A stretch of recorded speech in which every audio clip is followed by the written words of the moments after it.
$1 billion sale hits the Big Apple. We'll break down the single largest transaction in storage since Extra absorbed Life. And CubeSmart makes a 9-figure announcement of their own. And the founder of Extra Space, Ken Woolley, helped make the self-storage industry what it is today. I got a rare chance to sit down with the self-storage legend in a wide-ranging interview you'll hear. Welcome to today's edition of Storage Unlocked. I'm your host, Thaddeus Campbell, Director of Business Development and Strategic Branding at S3 Partners. Well, it was almost 5 years ago, November of 2021, when StorageMart won the race to purchase the iconic Manhattan Mini Storage. And this week, we hear news that they've doubled down on the Big Apple as they've made a north of $1 billion purchase of a 15-asset portfolio across 4 of the 5 boroughs. Details are hard to come by on the transaction as there's a confidentiality and agreement in place for both sides, but here's what we have pieced together.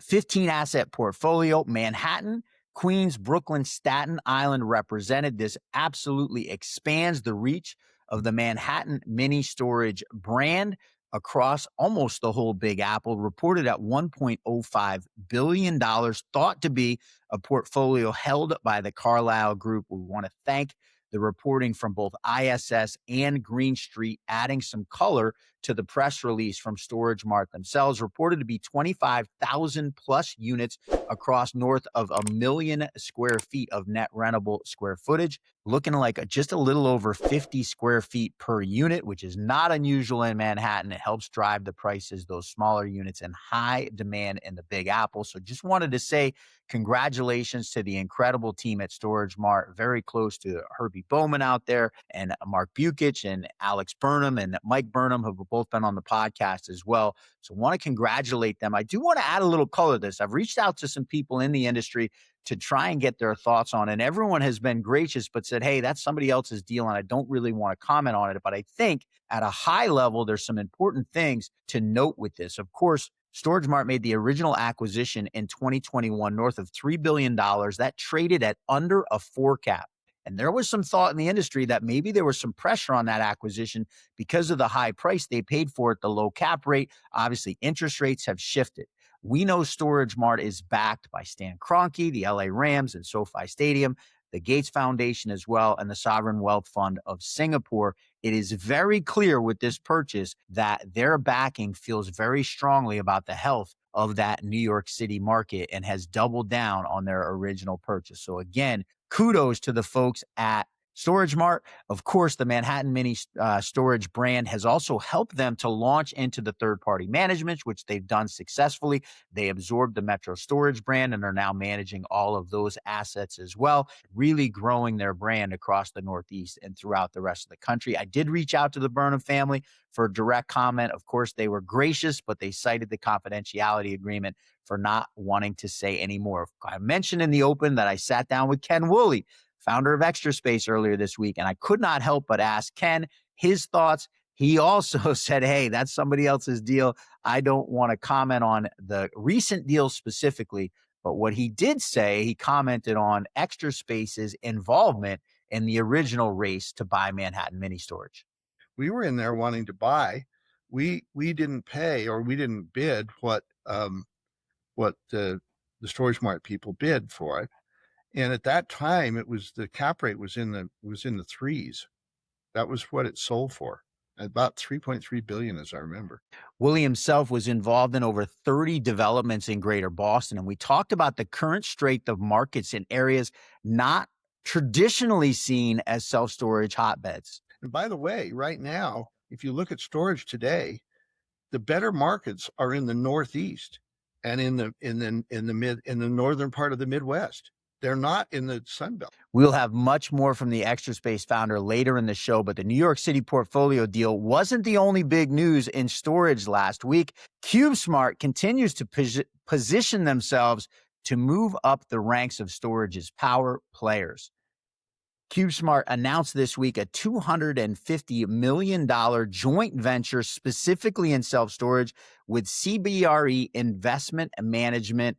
CBRE providing the funding, CubeSmart to provide the management of any assets they buy under the joint venture. They also announced they've already made their first purchase of an acquisition in the Phoenix market. This is another strong indicator of the capital seeking the safety and long-term profitability of storage, something I talked to Ken Woolley about. Tom Sherlock, who I spoke with earlier today on Stories Behind the Door, echoed that sentiment. Capital is strongly looking to get into the self-storage market. They are being much more picky about what deals they're going to pursue.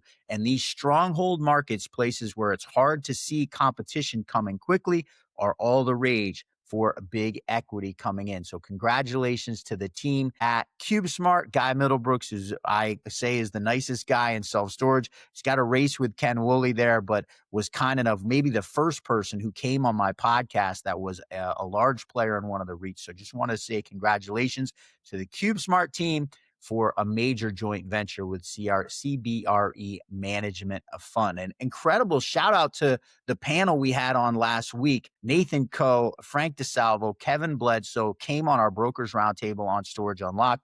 If you didn't get a chance to see that, that's now live on the YouTube channel. You can go to youtube.com/Storage Unlocked and see that full episode. They were saying exactly the same things that we've seen play out over the course of the last week as far as the amount of capital that's seeking to get into the self-storage industry. So I want to thank those three for coming on and give them credit for an outlook they saw and things they said. Nathan Coe and Kevin Bledsoe citing the strength of the Northeast and Midwest markets, a sentiment that you just heard Ken Woolley subscribe to as well. And you can subscribe to the channel by clicking the link below. Well, it's hard to believe we're only a few weeks away from the SSA Spring Conference in San Antonio. This one holds a special place in my heart. San Antonio was the site of, many of you may not know, I was a professional kickboxer. My first fight as a professional, I fought Kevin Angle in San Antonio. He was 14-0 with 12 knockouts. I was a little bit scared for the fight, but put a good accounting of myself up there and really looking forward to getting back to the Riverwalk and the Alamo. That's enough of my personal history. We're going to talk about big expectations coming out of the 50th anniversary trade show back at ARIA in September. That's what I was trying to say. You almost think I was a TV host. What will things look like on the Riverwalk and at the Alamo as we head to SSA Spring Conference 2026? I want to give a special shout out as we call up this graphic for the San Antonio show to the Young Leaders Group. I had a really cool chance to sit down this week with, and have had on the podcast recently, Andrew Capranos, who's the past president of the Senate of the Young Leaders Group, Maggie Bodie of Unity AI, formerly a vice president at Da Vinci Locke, sat down with me this week, and we're going to hear from her in a second, but very much excited to talk about the Young Leaders Group and what's going on at SSA. March 19th, that Thursday of the show, from 5 to 6 p.m. You can see on the schedule in room 216 A and B. There's a meeting of the Young Leaders Group. If you are under 40 years old and you want to get involved, feel free to reach out to Maggie at getunity.com. Was very lucky to sit down with the president of the Senate for the Young Leaders Group. We've got CEOs, we've got salespeople, we've got operators.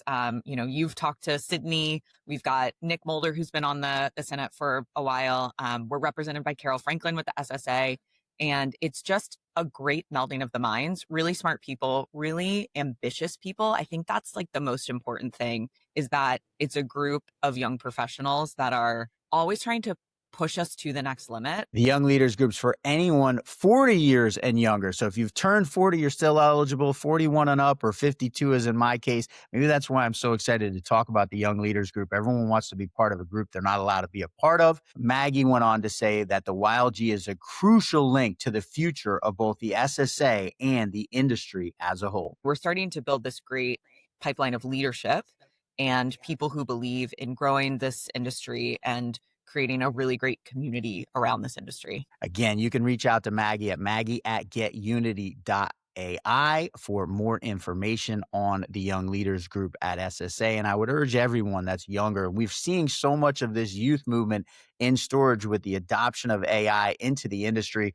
Get involved. and help support. The SSA has been so critical, both on the national level and then the state SSAs as well, with a lot of the legislation that's going on as storage gains more popularity. It also gets more attention from folks trying to input legislation on us. Get involved, help be a part of keeping this industry what it has been for so long. And that's a great transition into somebody who helped create what this industry has become. I got a chance earlier this week to sit down with the founder of Extra Space on the Stories Behind the Door podcast. And I wanted to share some thoughts, talk later about how you can watch that full episode. But Ken Woolley got involved in self-storage as an intern at a development company in 1970 when he was attending Stanford University, getting a master's degree in business. Interesting side note, that was a project, 5 acres, the first storage facility ever built in greater San Francisco. 5 acres of land they bought for $200,000, which if you know anything about the cost of land in greater San Francisco now is hilarious. $5 a square foot was the hard cost of that project in 1970, which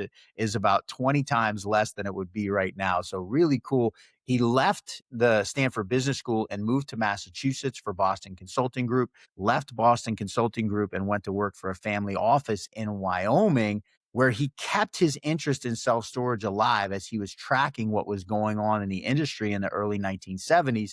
But it was a move back to Salt Lake City, where he had graduated from BYU a few years earlier, that saw the birth of the company he's now famous for.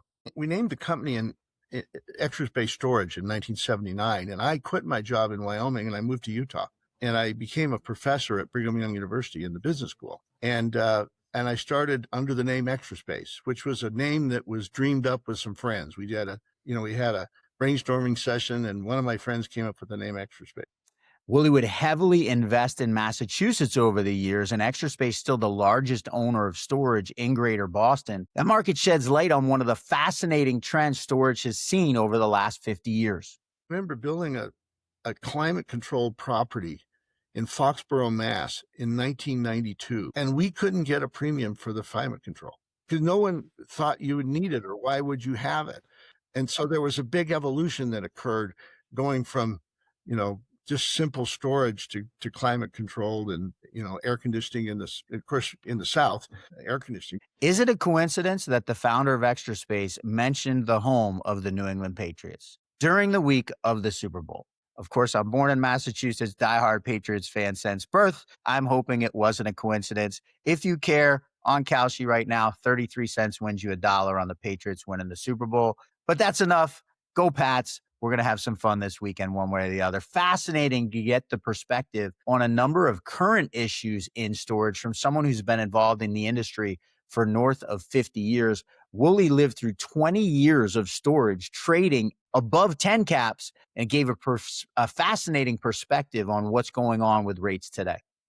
We are at a substantial risk because of the size of the deficit and the need to finance that deficit to have higher interest rates for some time to come. And I think we have to readjust to that. And that's hard because what happens, so many of us that puts a damper.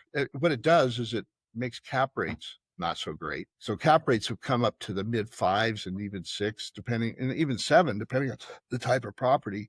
The best properties in the best locations, I would guess, are high 4s today, which is a negative arbitrage on interest rates.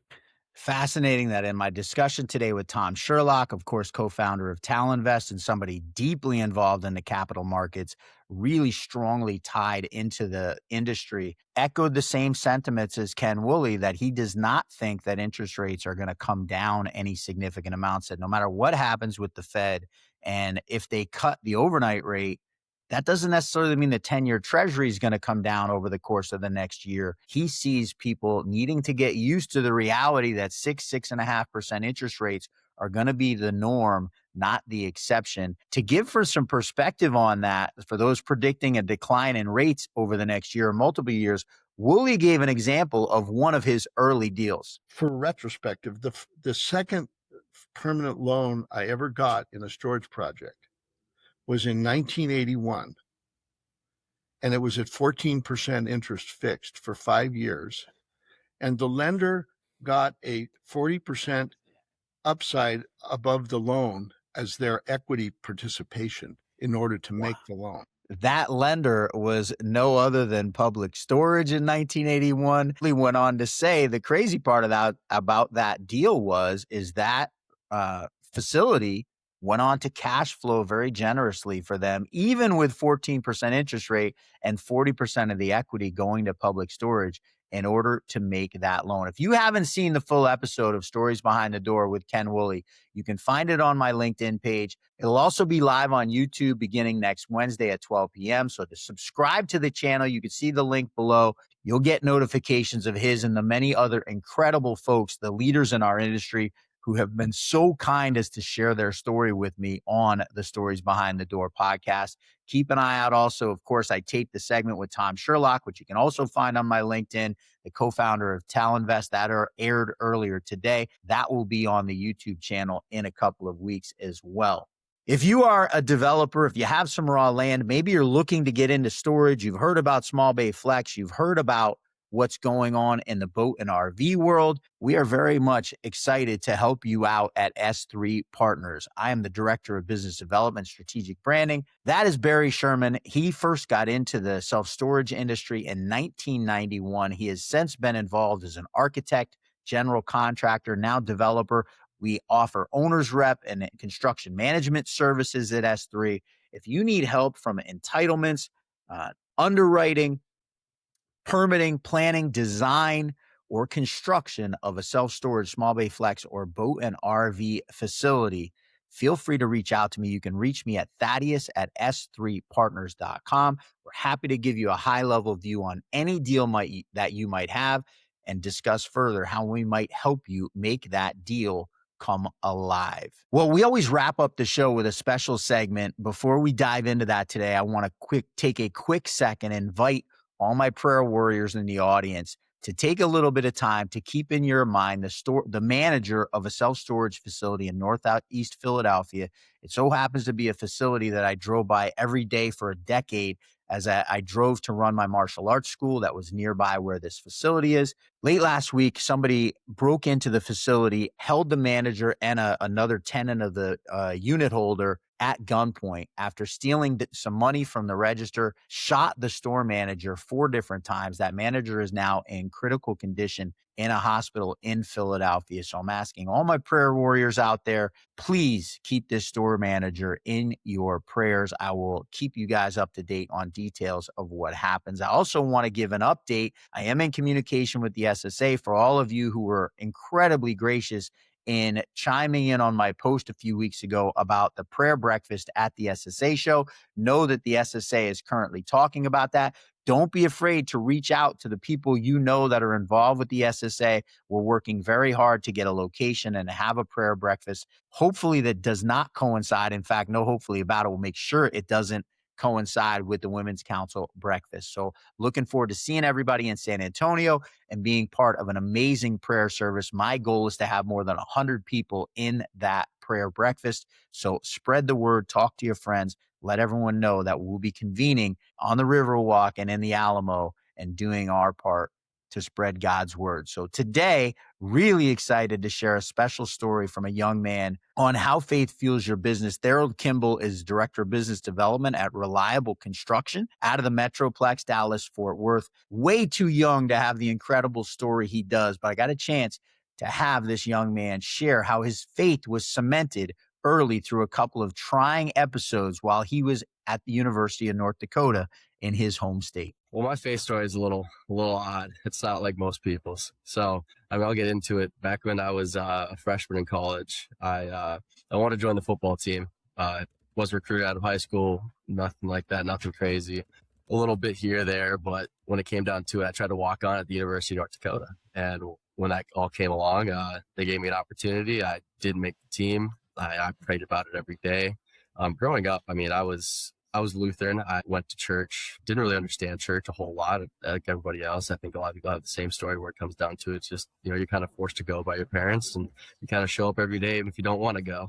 And then became this whole thing when I was joining football that when I found out I didn't make the team, I was so just crushed that I actually took my necklace and cross, took it off my neck, and I just threw it across the room. Obviously, you don't do that. That's just like that's a big no. That's I think everybody knows that. But wasn't the brightest moment. I got an email 3 weeks later, and I called the coach who was recruiting me. He's like, "Hey, we're going to give you another opportunity. Would you like to take it come next year's fall?" And I was like, golly, there's something there. Cause I was still praying, but I wasn't doing it in a traditional way. I was just like, God, just give me another chance. But, I took off my cross. I used to wear 2 crosses across my neck, and I just wasn't wearing it anymore. And then once that came back around, I'm like, okay, maybe this is something that actually I should start looking more into. Come down to it, I walked back on and I made the team. I'm diabetic, so I'm type 1. And my blood sugars were, just getting used to being back to being an athlete. And then after that, right before COVID hit, the day before, it was like March 17th, because that's when COVID shut down the 18th and 19th.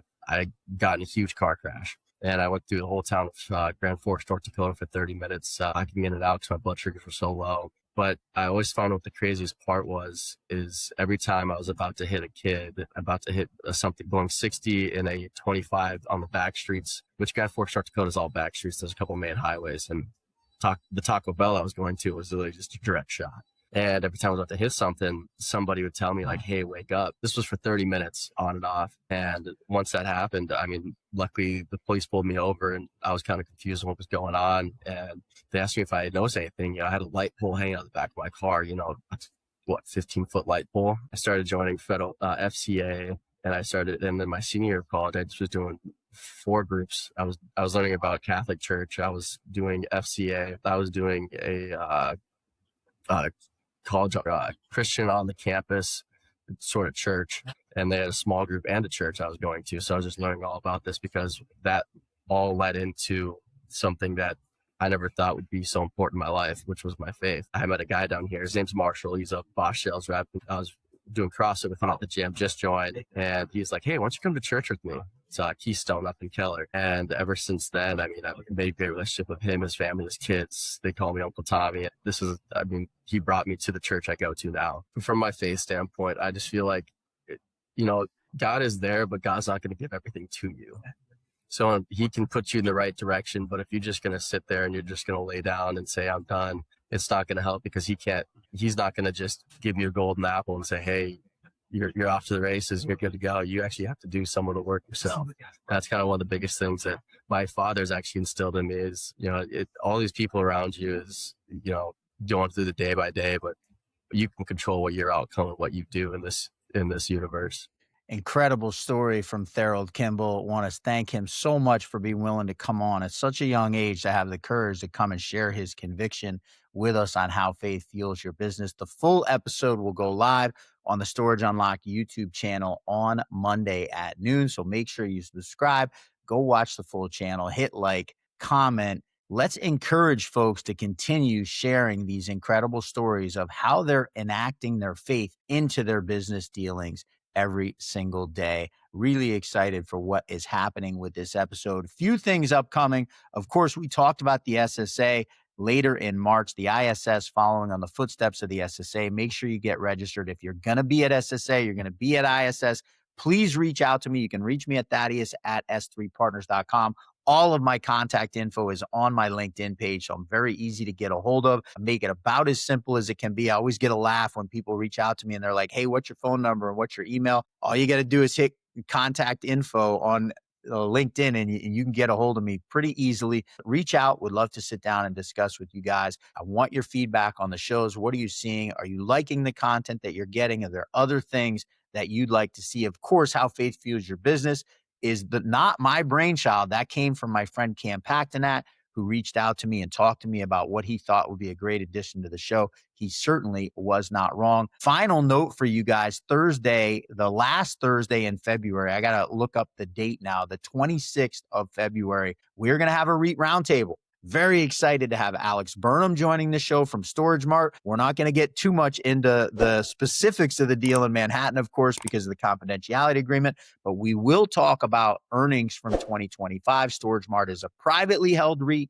And then we're going to have Paul Spittle, Vice President of Real Estate for Public Storage. Really excited, as well as Zach Dickens, Vice President of Extra Space as well. Looking forward to picking through the results of 2025. Of course, that's after earnings reports. So we'll be able to do a deep dive on what happened last year. What are the trends that those three incredible minds in self-storage are seeing as we move through the second month of 2026? Hard to believe that when we air that episode of Storage Unlocked, February will be almost completed. That is it for this week's episode of Storage Unlocked. Again, I'm Thaddeus Campbell, Director of Business Development and Strategic Branding at S3 Partners. I look forward to seeing everybody next week.